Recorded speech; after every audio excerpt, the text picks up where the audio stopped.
നമസ്കാരം. The path is A goal എന്ന discussion സീരീസിൻ്റെ അടുത്ത സെഷനിലേക്ക് വീണ്ടും ഏവർക്കും സ്വാഗതം. നമുക്ക് ആദ്യം മെഡിറ്റേഷൻ ചെയ്യാം. കണ്ണുകൾ അടച്ച് ശാന്തമായിരിക്കൂ.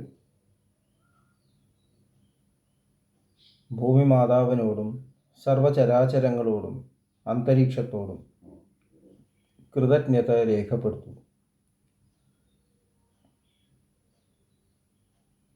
ഭൂമി മാതാവിൽ നിന്നുമുള്ള ഹീലിംഗ് എനർജി കാലുകളിലൂടെ പ്രവേശിച്ച് ശരീരം മുഴുവൻ വ്യാപിക്കുന്നതായും ശരീരത്തിലെ എല്ലാ ഭാഗങ്ങളെയും എല്ലാ കോശങ്ങളെയും റിലാക്സ് ചെയ്യാൻ സഹായിക്കുന്നതായും അനുഭവിക്കൂ.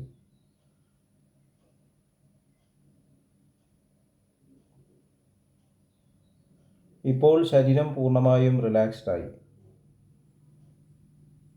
ഈ റിലാക്സേഷൻ ഹൃദയത്തിൽ അനുഭവിക്കൂ. ശ്വാസം ദീർഘമായി ഉള്ളിലേക്ക് എടുക്കൂ. ഹൃദയത്തിൽ സ്നേഹം നിറയുന്നതായി അനുഭവിക്കൂ. ശ്വാസം പുറത്തേക്ക് വിടുമ്പോൾ സ്നേഹം പ്രപഞ്ചം മുഴുവൻ വ്യാപിക്കുന്നതായും അനുഭവിക്കൂ.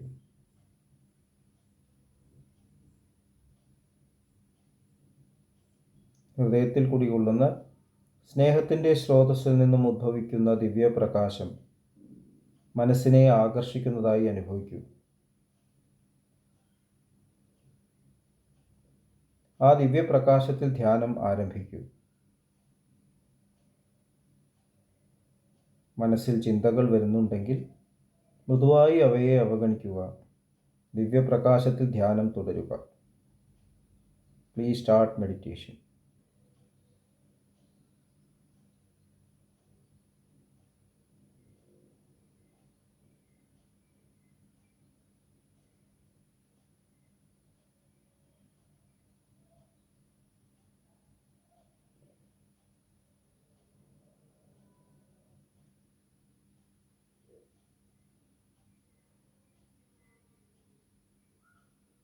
ഓക്കെ, കണ്ടീഷൻ ഹൃദയത്തിൽ നിലനിർത്തി പതുക്കെ കണ്ണുകൾ തുറക്കൂ. എല്ലാവരെയും ഹാർദമായി ഹാർട്ട്ഫുൾനെസ് സഹജമാർഗ് മെഡിറ്റേഷൻ സിസ്റ്റത്തിലേക്ക് സ്വാഗതം ചെയ്യുന്നു. എങ്ങനെ ജോയിൻ ചെയ്യാം എന്നത് ഡിസ്ക്രിപ്ഷൻ ബോക്സിൽ കൊടുത്തിട്ടുണ്ട്. നമ്മുടെ ജീവിതത്തിലുള്ള യഥാർത്ഥത്തിലുള്ള ലേണിംഗ് എന്താണ്, ഇതാണ് നമ്മൾ ഡിസ്കസ് ചെയ്യുന്നത്. നമ്മൾ സ്കൂൾ വിദ്യാഭ്യാസം പൂർത്തീകരിക്കുമ്പോഴേക്കും യഥാർത്ഥത്തിലുള്ള വളർച്ച എന്ന് പറയുന്നത് മനസ്സിൻ്റെ ഉയർച്ചയാണ്, ബോധത്തിൻ്റെ എക്സ്പാൻഷനാണ് എന്നുള്ളത് മനസ്സിലാക്കിയിട്ടുണ്ടാവണം. ഈ ബോധത്തിൻ്റെ എക്സ്പാൻഷൻ എങ്ങനെയാണ് മനസ്സിലാവുന്നത്? പെരുമാറ്റത്തിലൂടെ. എങ്ങനെയാണ് സംസാരിക്കുന്നത്, എങ്ങനെയാണ് ഡ്രസ്സ് ചെയ്യുന്നത്, എങ്ങനെയാണ് പരിസരം വൃത്തിയാക്കി വെക്കുന്നത്, എങ്ങനെയാണ് ആൾക്കാരുമായിട്ട് സ്നേഹം പങ്കിടുന്നത്, എങ്ങനെയാണ് കമ്പാഷനേറ്റ് ആവുന്നത്, എങ്ങനെയാണ് ഒരു തരത്തിലുള്ള നെഗറ്റീവ് ട്രെയ്റ്റും ഇല്ലാതെ, വെറുപ്പില്ലാതെ, കമ്പാരിസൺസ് ഇല്ലാതെ, അസൂയയില്ലാണ്ട്, ആരെയും വേദനിപ്പിക്കാതെ എങ്ങനെയാണ് ഈ ജീവിതത്തിൽ മുന്നോട്ട് പോകാൻ സാധിക്കുക. ഈ കാര്യങ്ങളാണ് ശരിക്കും പഠിക്കാനുള്ളത്. അങ്ങനെയാണ് ഒരു മനുഷ്യനാവുന്നത്. മനുഷ്യൻ നാച്ചുറലായിട്ട് കമ്പാഷനേറ്റ് ആവണം. അപ്പോൾ ഈ കമ്പാഷൻ, അനുകമ്പ കൂടുതൽ വളർന്ന് വരുമ്പോൾ ബോധം എക്സ്പാൻഡ് ചെയ്യുന്നുണ്ട്. അപ്പം അങ്ങനെ സംഭവിക്കുന്നുണ്ടെങ്കിൽ ആ എഡ്യൂക്കേഷൻ നല്ല രീതിയിലാണ് പോകുന്നത്. പഠിക്കുന്തോറും കൂടുതൽ കോമ്പറ്റീറ്റീവ്നെസ് വരിക, മറ്റുള്ളവരെ പറ്റി ചിന്തിക്കാണ്ടിരിക്കുക, സമൂഹത്തെ പറ്റി ചിന്തിക്കാണ്ടിരിക്കുക, അക്രമവാസന കൂടുതൽ വരിക, തർക്കിക്കാനുള്ള വാസന കൂടുതൽ വരിക, മറ്റുള്ളവരെ വേദനിപ്പിക്കാനുള്ള വാസന വർദ്ധിക്കുക, സ്വാർത്ഥ ചിന്തകൾ വരിക, തൻ്റെ സ്ഥലത്തിന് വേണ്ടിയിട്ടും എല്ലാം തല്ലുപിടിക്കുക, പൊതു സ്ഥലങ്ങളിൽ പെരുമാറുന്നത് എങ്ങനെയാണെന്ന് അറിയാണ്ടിരിക്കുക, ക്ഷേത്രങ്ങളിൽ പോകുന്നുണ്ടാവും, പള്ളികളിൽ പോകുന്നുണ്ടാവും, ഗുരുദ്വാരയിൽ പോകുന്നുണ്ടാവും, മോസ്കിൽ പോകുന്നുണ്ടാവും. പക്ഷേ പെരുമാറ്റത്തിൽ സ്വാർത്ഥത വരുന്നുണ്ടെങ്കിൽ പ്രോഗ്രസ് ചെയ്തിട്ടില്ല എന്നുള്ളത് വളരെ ക്ലിയറാണ്. പ്രോഗ്രസ് ചെയ്തിട്ട് ഏറ്റവും അൾട്ടിമേറ്റ് ലക്ഷ്യം, അതാണ് നമ്മൾ ഈശ്വരൻ എന്ന് വിളിക്കുന്നത്. ആ ഒരു സങ്കല്പം ഉള്ളിൽ വേണം. അതുകൊണ്ടാണ് ഫെയ്ത്ത് വേണം എന്ന് നമ്മുടെ മാസ്റ്റേഴ്സൊക്കെ പറയുന്നത്. അതിനാണ് ഈ തീസം എന്ന് പറയുന്നത്. ഈശ്വര വിശ്വാസം എന്ന് പറഞ്ഞാൽ ഈശ്വര എന്ന് പറയല്ല. ഇങ്ങനെ ഒരു സ്റ്റേറ്റ് ഉണ്ട്, എക്സ്പാൻഡഡ് ആയിട്ട് എല്ലാം സ്നേഹം ആയിട്ട് മാറുന്ന ഉൾക്കൊള്ളുന്ന ഒരു സ്റ്റേറ്റിലേക്ക് എത്തിച്ചേരണം. ആ ഒരു ചിന്ത ഉള്ളിലുള്ളപ്പോൾ നമ്മൾ ശരിക്കും ഈശ്വര വിശ്വാസം എന്ന് പറയുന്നത് അതിനെയാണ്. അല്ലാതെ ഏതെങ്കിലും ഒരു ഗ്രന്ഥത്തെ ആശ്രയിക്കുന്നതോ ഏതെങ്കിലും മതം ഫോളോ ചെയ്യുന്നതൊന്നും അല്ല എന്നാണ് എനിക്ക് മനസ്സിലായിട്ടുള്ളത്. അപ്പോൾ ഈ തരത്തിലുള്ളൊരു ചേഞ്ച്, ഒരു ഷിഫ്റ്റ്, ഇപ്പോൾ കുട്ടിക്കാലത്ത് ജനിക്കുമ്പോൾ ഏകദേശം ഒരു അനിമൽ ലൈഫ് തന്നെയാണ്. പീഡിയാട്രിക് പ്രാക്ടീസിൽ പറയും കുട്ടികൾക്ക് ട്രീറ്റ് ചെയ്യുന്നതും ഒരു ചെറിയൊരു അനിമലിനെ ട്രീറ്റ് ചെയ്യും ഒരുപോലെയാണ്. കാരണം സംസാരിക്കാറില്ല, കൂടെ വന്ന ആളാണ് എല്ലാ കാര്യങ്ങളും പറയുന്നത്. കരയും എപ്പോഴെങ്കിലും, എപ്പോഴേ മൂത്രമൊഴിക്കാം, ചിലപ്പോൾ പിച്ചാം, മാന്താം, നമ്മൾ സഹായിക്കാൻ ചിലപ്പോൾ ഇങ്ങോട്ട് ഉപദ്രവിക്കുക ചില കുട്ടികൾ. ഇപ്പോൾ കണ്ണ് പരിശോധിക്കുമ്പോൾ എനിക്കറിയാം, കണ്ണ് ടെസ്റ്റ് ചെയ്യുമ്പോൾ കുട്ടികൾ കരയുക ചെയ്യും. നമ്മൾ സഹായിക്കാൻ നോക്കുകയാണ്, പക്ഷെ കുട്ടിക്ക് മനസ്സിലാവുന്നില്ല സഹായിക്കാൻ പോകുന്നു. അപ്പോൾ ആ ഒരു സ്റ്റേറ്റിൽ നിന്ന് എക്സ്പാൻഡ് ചെയ്തിട്ട് മാറണം, പരസ്പര ബഹുമാനം കൊണ്ടുവരണം.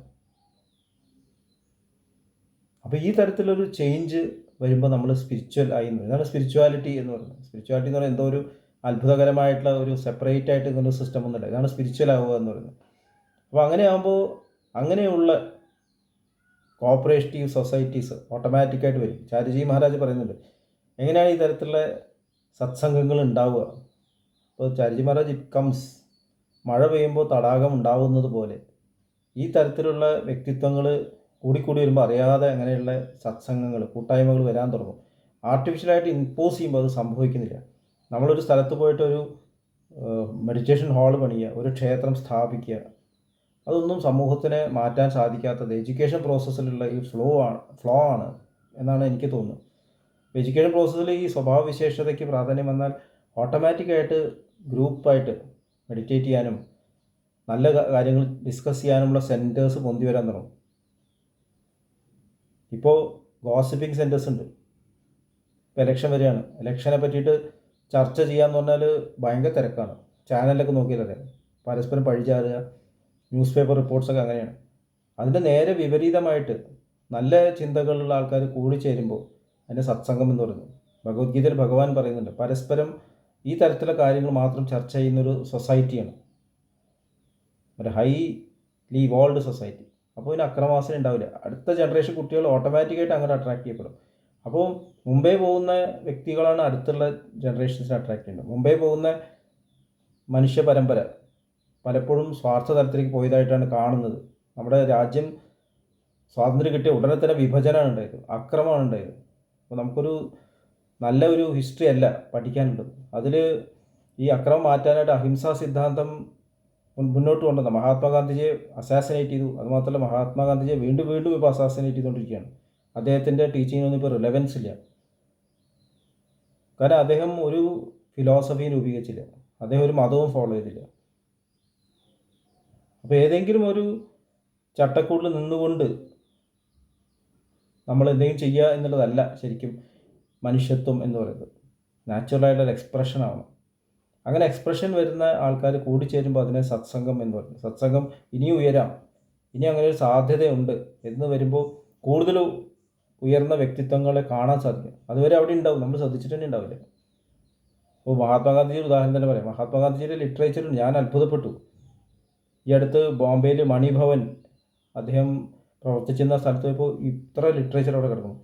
ലഗേ രഹോ മുന്നാഭായ് എന്നൊരു ഫിലിമുണ്ട്. അതേക്കുറിച്ചിട്ട് വളരെ വളരെ പ്രധാനപ്പെട്ട ഒരു സിനിമയാണെന്ന് ഡിസ്ക്രൈബ് ചെയ്യുന്നൊരു പുസ്തകം തന്നെ ഞാൻ വായിക്കേണ്ടായി. മഹാത്മാഗാന്ധിജിയുടെ ചരിത്രത്തിൽ മരണശേഷമാണ് അദ്ദേഹത്തിൻ്റെ തത്വങ്ങൾ അറിയപ്പെടുക എന്നുള്ള രീതിയിൽ കാണിക്കുന്നൊരു സിനിമയാണിത്. അപ്പോൾ നമ്മൾക്ക് ആ തരത്തിലുള്ള ആകർഷണങ്ങൾ വരുമ്പോൾ അങ്ങനെയുള്ള വ്യക്തികളെ കാണും, അങ്ങനെയുള്ള ലിറ്ററേച്ചർ ഇവിടെ ഉണ്ടെന്ന് മനസ്സിലാവും, നമുക്കത് വായിക്കാൻ തോന്നും. അപ്പോൾ മറ്റതൊന്നും വായിക്കേണ്ടതല്ല, മറ്റത് തീർച്ചയായിട്ടും മനസ്സിലാക്കണം. എങ്ങനെയാണ് സൊസൈറ്റി നെഗറ്റീവ് തരത്തിലേക്ക് പോകണമെന്ന് മനസ്സിലാവാൻ ഇതൊക്കെ അറിയണം. പക്ഷേ അതിലേക്ക് കൂടുതൽ സമയം ചിലവാക്കേണ്ട ആവശ്യമില്ല. നമ്മൾ കൂടുതൽ ഏകീകരിക്കേണ്ട തരത്തിലേക്കുള്ള മൂവ്മെൻറ്റിലേക്ക് നീങ്ങാൻ തുടങ്ങുന്നു. അപ്പോൾ അതാണ് എവല്യൂഷൻ എന്ന് പറയുന്നത്. അപ്പോൾ അതൊരു നാച്ചുറലായിട്ടൊരു പ്രോസസ്സായിട്ട് മാറണം എന്നാണ് തോന്നുന്നത്. ഇത്രയും പറഞ്ഞുകൊണ്ട് ഇന്നത്തെ ഡിസ്കഷൻ ഇവിടെ അവസാനിപ്പിക്കാം. അടുത്ത സെഷൻ വരെ ഇവിടെ വാങ്ങുന്നു. നന്ദി, നമസ്കാരം.